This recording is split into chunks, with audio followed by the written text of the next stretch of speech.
Welcome to another week of Dueling Columnists. I'm Scott Rich. And I'm Chris Cusack. And today we're going to talk about the topic that sort of permeated Duke's scene this week, and that is the cancellation of Tailgate. Obviously, this has been discussed ad nauseum throughout the week by different people and debated.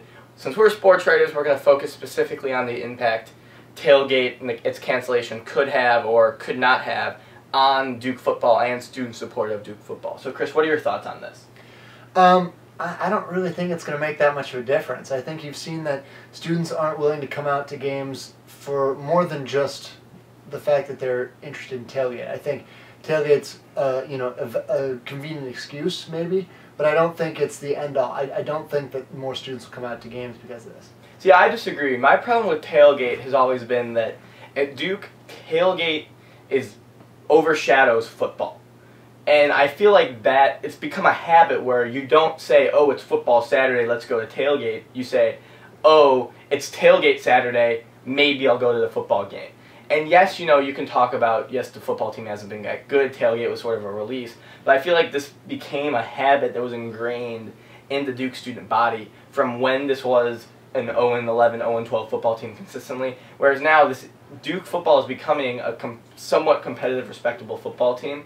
And I feel that tailgate takes so much attention away from the football team, at least in the student's point of view, that it makes it almost impossible for students to get excited for a football game when all their attention is going to tailgate. Well, I think you hit it on the head when you said they're looking for a competitive team. I mean, you look at the beginning of the season, and the student section was the fullest, or it was pretty full against Elon.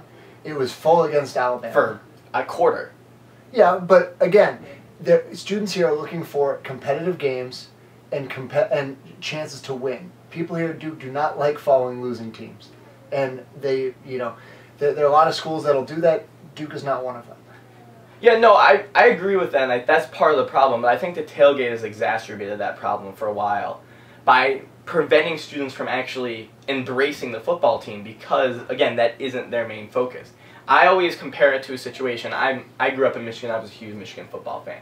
Every Saturday when I would go to Michigan football games, you know, students at Michigan would be doing almost more or less what students at Duke here for tailgate, you know, maybe minus the costumes. But they go out, crazy parties, loud music, you know, there's alcohol involved, all that type of stuff.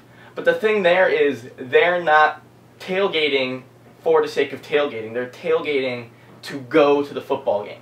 The football game is the center of their attention, and that was never the case with tailgate. So I agree that the short-term impact may not be there. We may not see, you know, a huge turnout against Boston College. And again, this is sort of speculating, so we're not sure what tailgate is going to look like next year. But I really think that if there was a full season of Duke football without capital T tailgate, if there was, you know, a more normal type of tailgating experience, then the attention would gradually, not immediately, but gradually shift away from football Saturdays as a tailgate thing to football Saturdays as a football thing that include tailgate as something fun. But at the end of the day, Duke is not a football school. Duke is a basketball school, and there are very few schools that support both football and basketball well and equally. And I think at the end of the day, Duke is a basketball school, and you won't see the shift towards football that you're expecting. A lot of the kids who go and tailgate hard and are, you know, the real proponents of it are not kids who would go to the game anyway.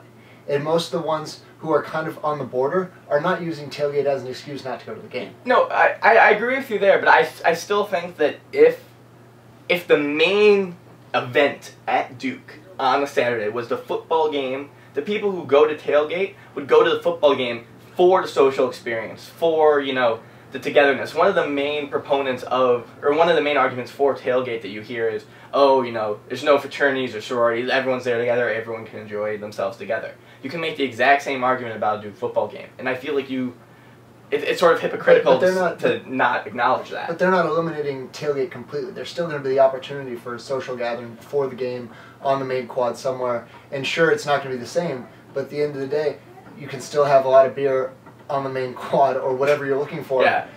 And you can't have that, you can't bring that into the stadium. So I think people here are still, because they're not that interested in football, going to turn towards that avenue rather than actually going to the game. Well, we'll see what actually happens. Obviously, no one knows what's going to go on with tailgate after this week, but really quickly, this is the 1 week we know there will not be a capital T tailgate. Do you see there being any effect on student turnout at Boston College? No, if anything, I think there will be a backlash, and you'll have even fewer than you've seen. Unfortunately, I agree. Again, that's why I think it's going to be more of a long-term solution. I've heard students say they're going to, quote-unquote, boycott the game just to get back at, Larry Mineta for canceling it, which is completely unfair because, the football team didn't cancel Tailgate. But, students are bitter, and, in some cases, rightfully so. So, obviously, we'll see what happens. This is still an unfolding story. Thank you for joining us on Dueling Columnists, and we will see you next week.